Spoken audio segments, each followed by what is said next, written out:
Hello, my beautiful girl. Welcome back to Gloria's Garden. I'm super excited to have you back here with me today, especially because we have such a juicy topic to talk about: how to build trust in your partner after getting betrayed. Oh my gosh. Girl, maybe you're in a whole new relationship, but you got betrayed by your previous partner or previous partners, who knows? And it's just left you with this very deep sense of distrust toward other people. You cannot easily trust, especially men, right? You're constantly in survival mode. You're constantly scanning the room for threats with this new partner. No matter how good he is to you, no matter how much security he tries to provide you, it's never enough. You're always in your head just thinking of what if he does the same thing. Or maybe you're still with that partner who betrayed you. Maybe you decided to give him another chance. Let's say you walked away after you found that he was, moving shady, but then he came back, he asked for your forgiveness, he asked for another chance, and you decided to give him another chance on the condition that he would change. And maybe he's actually trying his best, he's changed, he's become a new person, he's become a better man, but you still cannot relax. I totally understand both cases, okay? This topic is so dear to my heart because I understand the pain, the trauma, the fear, the survival mode that betrayal just instantly puts you into. And if you do not heal from it, it's going to make you sabotage healthy relationships in your life. So that's why it's my passion to help you heal from this.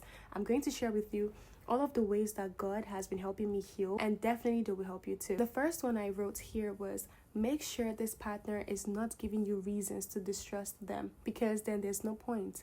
So let's say your current partner was the same person who betrayed you, and he promised to change, right? And that was the reason why you took him back. But then he's still moving shady. He's still playing games. He's still being all sneaky. He still has all of the old behaviors, all of the things that caused your relationship to get destroyed. In this case, I don't believe there's any point trying to rebuild trust. It's not possible. You can try your best. It's never going to work, because what's the point? What's the point of trying to rebuild trust when it's only going to get shattered again, when he is not even trying to earn your trust? For trust to be rebuilt in this situation, it has to work both ways. He has to actually change, and then you have to forgive and let go. But it's not possible for you to truly forgive and let go and relax if he hasn't changed. It's not possible. So if he's constantly saying he will change, making promises, but his actions don't reflect those promises, then that's manipulation. I saw this quote a long time ago that apology without change is actually manipulation, and it's true. This is a man who is clearly unhealthy, and he has chosen to keep access to you and other women he's seeing for a reason, because that is filling a void inside of him. That is a man who is ego-centered. You would know an ego-centered man because he is extremely selfish. He does not care about the health of the relationship, even about your well-being. He only cares about his instant gratification. That is a man you do not want to be with. I know it hurts to walk away, but it's the best decision you will ever make in your entire life. The second thing that I wrote here was: consider the kind of relationship your thoughts are making you form with them. Enemy versus ally. Let me explain. When you're over there in your head, constantly thinking distrustfully about them, like, this person will definitely do XYZ to me, they will definitely betray me, you're criticizing them, you're condemning them. When you're constantly doing that, consider what that means. That means you're forming a kind of relationship with them where now they've become an enemy in your head. You're thinking of them as a threat, right? And whatever you're thinking in your mind will always be reflected outwardly. So if you're condemning them in your head, criticizing them, fault finding, just always scanning, because when you're in that state of scanning, what's going on? You're criticizing them all the time. When they don't call you, when they don't text you after 2 hours, you're over there criticizing them in your head, and eventually you start telling it to them, right? When you're in that state, you're making them like an enemy. When you're in that state where when he goes out and you're just thinking about all the horrible things he's going to do to you, they haven't happened, there's no proof they're going to happen, but you're thinking he's definitely going to act in all of these ways, he's definitely going to move shady, he's definitely someone that cannot be trusted.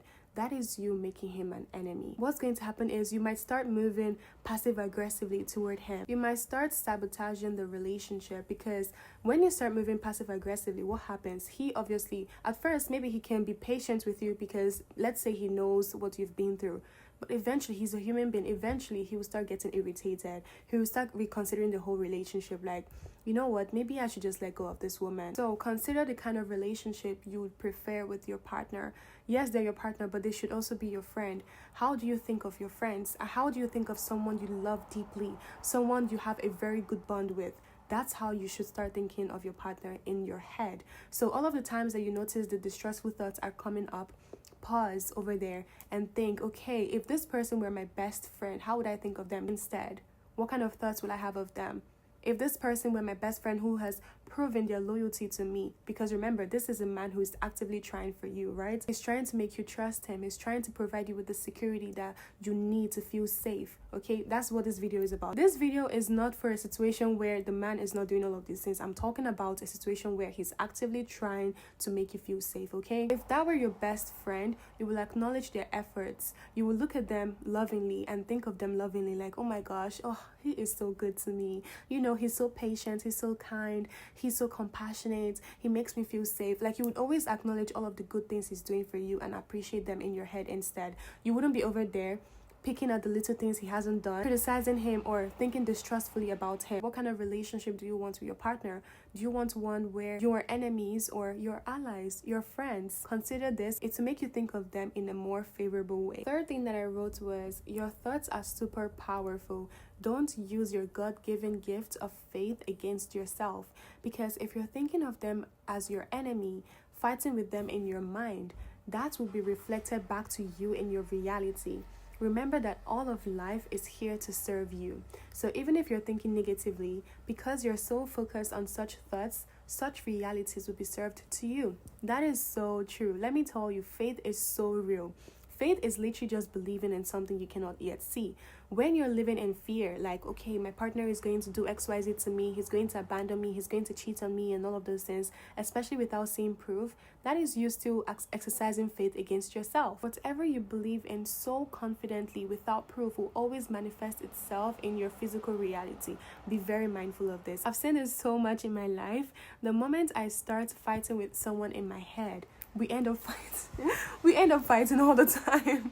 We end up getting into altercations all the time. It happens like this all the time. So that's why now whenever I start fighting with them, I just slow down. This one goes hand in hand with your previous point, where you make sure your thoughts of them are loving thoughts. Think of them as a friend, a very good friend, a best friend, a soulmate, okay? Stop thinking of them as enemies. Be mindful of the kind of relationship you want to form with them. It's one thing to say consciously, okay, I want a healthy relationship, but it's another thing to actually think consciously about it too, so that you don't keep attracting the same situations. If you keep on having faith that your partner will betray you, he will cheat on you, he will do whatever to you, do not be surprised if he does exactly that. Faith is so real. Do not underestimate the power of faith, okay? The next one here is this. Think of your trust like this beautiful gift you give to your partner that is born out of love for yourself, right? And also for your partner. So it's born out of love for yourself because it helps you have a beautiful experience with them. Without trust, you cannot have a beautiful experience. No, because you cannot even relax to recognize that you're having an amazing time with them. It's not possible, right?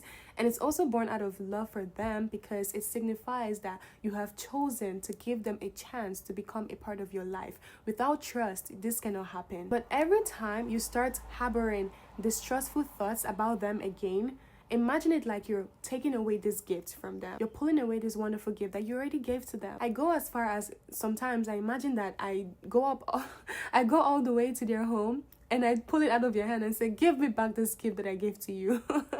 And then I decide to cling to it. But the thing is, when you cling so tightly to it, you end up suffocating it. It ends up withering in your hands. Why? Because that trust is meant for your partner, not for you, okay? So this is how I imagine it. We have self-trust, trust in ourselves, and then we have trust in this situation, trust in your partner. The trust in yourself is meant for you. That is your own gift to yourself.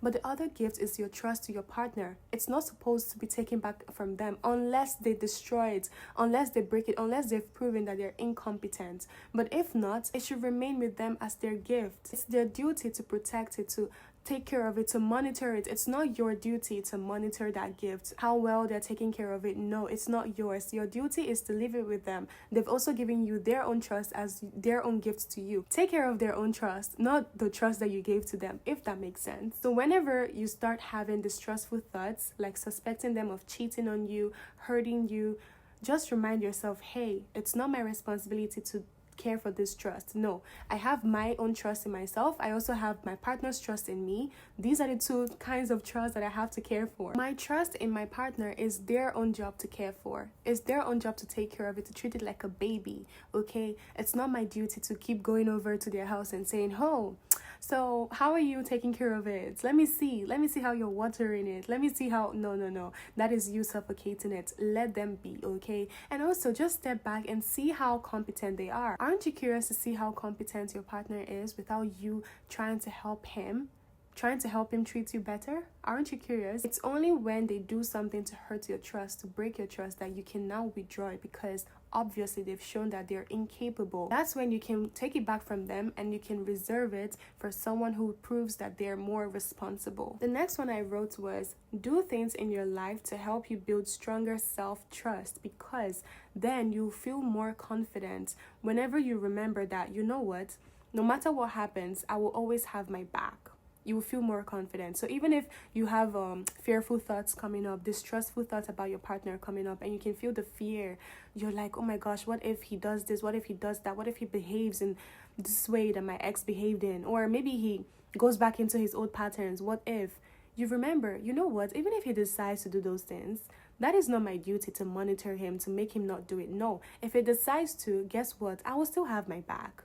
I trust myself to still make the best decisions for me if that should ever happen.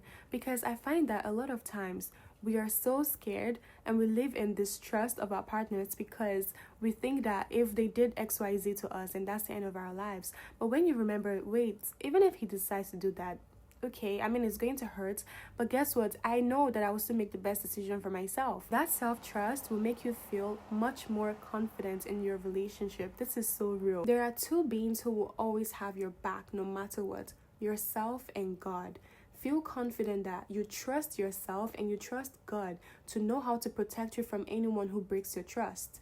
You will make the right decision for yourself with God's help, okay? You're not going to be stranded. Everything is going to be fine. Move confidently in your life, remembering that you have a safe haven to return to. You have God and you have yourself. So you're not doing this life thing on your own, no, because you have the backing of the Almighty God. So make sure you prioritize trusting yourself, okay? Because a lot of times too, when you don't trust yourself, you project that distrust onto other people. This happens a lot, and I can definitely relate to this. When I notice that I've started harboring distrustful thoughts, especially as someone healing from betrayal, I sit back and I ask, do I trust myself? And to my surprise, most of the time, if not all the time, the answer is no. That's why I'm projecting that distrust onto other people. But whenever I trust myself, I find that the urge to be in control of the outcome of situations just fades away. When you're in that state of, oh my gosh, what if he does XYZ, that is you trying to hold on to control. You're trying to control the outcome. You're trying to control him. Yes, you're trying to control what he does, what he decides to do with his free will.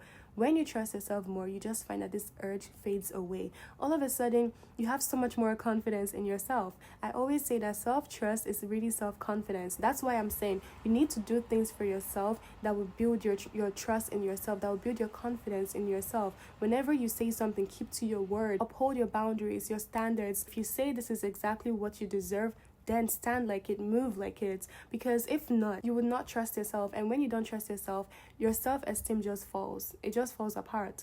And when that happens, that's when you start thinking more about, oh, what if my partner meets another woman? You start comparing yourself more to other women because your confidence level is so low. And not just that, you feel like if that should happen, that worst case scenario, if it happens, it's the end of your life. When you trust yourself, you just release that control, right? You don't care about trying to make him act right and all of those things. No, you sit back, you lean back and you just let him be. Because you know that whatever he decides to do with his free will, if it doesn't favor you, you will make the best decision for yourself. You will protect yourself from him by walking away. And you also know you can attract better. Why? Your confidence level is all the way up, okay? Self-trust is one way to build trust in your partner. The next one I wrote was, when you notice yourself acting differently, making a more emotionally intelligent decision. Give yourself a hug. Make sure you recognize it. This is also one way to build self trust. Give yourself a hug, okay? Because this will help you reduce how much you criticize yourself. One thing that a lot of us struggle with, myself included, is self-criticism, especially when you're trying to heal from something. When you notice yourself stumbling or like going back into old patterns, maybe you're trying to heal from betrayal, you're trying to learn how to relax again, and maybe one week you got it all right, but then the next week you find yourself spiraling, you find yourself doing the same thing that you used to do, like thinking of all the worst case scenarios and living in fear. A lot of times I do this thing where I start criticizing myself, but how I get rid of that criticism is by celebrating myself when I do act in the way that I intended to act, when I do act in a more loving, more mature, more emotionally intelligent way. I recognize it and I celebrate myself. I give myself a pat on the back, I hug myself, I commend myself. Do those things because they will help you reduce self-criticism. Self-criticism also affects your confidence, and when your confidence is so low, you start to compare yourself to other women and you start to operate from a place of insecurity. When your partner is texting another woman or he follows another woman, your mind just flies into conclusion. You're like, it's definitely because, she's better than me, blah blah blah. But it's only because you're criticizing yourself constantly. All of these things add up, they're all connected. So that's why I'm asking you to acknowledge all the times that you do act differently. Celebrate yourself, and when you slip back into old patterns, still comfort yourself. Tell yourself it's not the end of the world. Thank God there's tomorrow. You can still do better tomorrow. You can still do better this afternoon. You can still do better this evening. Maybe you went back into old patterns in the morning. Well, there's still afternoon. You can do better in the afternoon. Or maybe you went back into old patterns in the afternoon. You can still do better in the evening. If it happened in the evening, well, you can still do better tomorrow morning. Girl, there are always opportunities for you to be a better version of yourself. So remind yourself of this. Give yourself a hug regardless and comfort yourself. Because honestly, healing is not easy. So the same way you will comfort someone you deeply love who has been through something as traumatizing as getting betrayed, give that same comfort to yourself. It's not easy. Next one here is to replace your worrying habits with something meaningful in your life. Check on a loved one or your loved ones. Do some research on how to start that dream business. Do some research on how to fulfill your God-given purpose. There's always something to do with your beautiful energy, okay? Your beautiful time, your attention, your focus. Girl, there's always something better to do than sitting there and worrying about what a man is doing, okay? That man is entirely focused on his life. Focus on your own life. In order to get rid of unhealthy habits, let's say the habit that you developed after getting betrayed was constantly stalking your partner, you want to see what he's up to, you're stalking his Instagram, you're stalking all the girls he's following. If that's a habit that you've developed, replace all of those habits with healthier ones, okay? Ones that are actually valuable to you, that will actually help your life improve. It doesn't help you to sit there stalking a man. It doesn't add anything to your life, okay? So maybe replace the habits with checking on a loved one, getting on a call and talking to your girlfriends, talk about things, talk about your dream trips. Maybe you want to go on a trip to, I don't know, but the Bahamas, somewhere, okay? Talk about those things. Talk about things that excite you. Or maybe you can meditate or journal. I do these ones a lot. They've helped me so much. I rant in my journal about whatever it is I'm worried about. And I also share in my journal whatever it was that triggered me. So let's say what triggered that urge to stalk him was you seeing him talking to another woman. And you're like, who is that person? And because you've been in that situation before where you were blindsided, now you want to take matters into your own hands. It's totally normal, I promise you. Don't feel ashamed of yourself. That is you trying to protect yourself. The only problem is it's an unhealthy way to protect yourself, but just know ultimately your goal here, your intention is to protect yourself. So do not judge yourself for this behavior, okay? Only catch it. Whenever the urge comes, catch that urge and replace it with something else. Eventually you'll find that urge becomes less and less to the point where you no longer feel it as much. I'm sure there are so many ways you can fill your cup, okay? There are so many things you can do. Go on a solo date. Go and get yourself flowers. Do something beautiful for yourself, okay? There are so many things you can focus on. Life is so abundant. So many places to go, so many people to meet, so many experiences to have, so many books to read, so many movies to watch. Girl, there's so much to do, okay? So replace all of those habits, okay? Try your best to no longer give in to those urges to protect yourself in unhealthy ways by stalking, by checking his phone, whatever it is for you, okay? The next one says, see it as a test and thank your partner in your heart for giving you an opportunity to grow, for giving you an opportunity to learn how to release control. This is something that I do whenever I feel triggered by someone. Instead of always reacting, I just think to myself, you know what? This person is giving me another opportunity to understand myself better, to grow. In fact, to learn how to release control, release whatever emotions that I'm holding that are not healthy for me. That's what they're giving me. This is an opportunity to learn to see your relationship with your current partner as an opportunity for you to grow, for you to actually heal. Don't you want to heal those wounds? Don't you want to finally learn how to be free, how to finally trust again, how to find your happiness again, how to be your true self again? So see it as an opportunity, as a test. So whenever you feel the urge, maybe it's something he says, as long as he's actually not doing something to make you distrust him, okay? Like, that's the difference here. But let's just say he says something, he mentions another woman while having a conversation with you. Maybe he's just telling you a story. And it's not that he has anything with that woman, but of course, because of the trauma, your mind just goes to different places. Your mind jumps into conclusions like, okay, he definitely has something with her. And then you feel that urge to go and check and scan for threats, check out this woman. Make sure she's not coming anywhere near your man, near your territory, right? Like when you start feeling territorial like that, just catch that urge and say to your partner in your heart, thank you so much for this new opportunity to grow, this opportunity to release control, to just let you do your own thing, to just be more mature emotionally, to learn how to be in my feminine energy and not be the one chasing after to learn how to focus on myself again, prioritize myself again.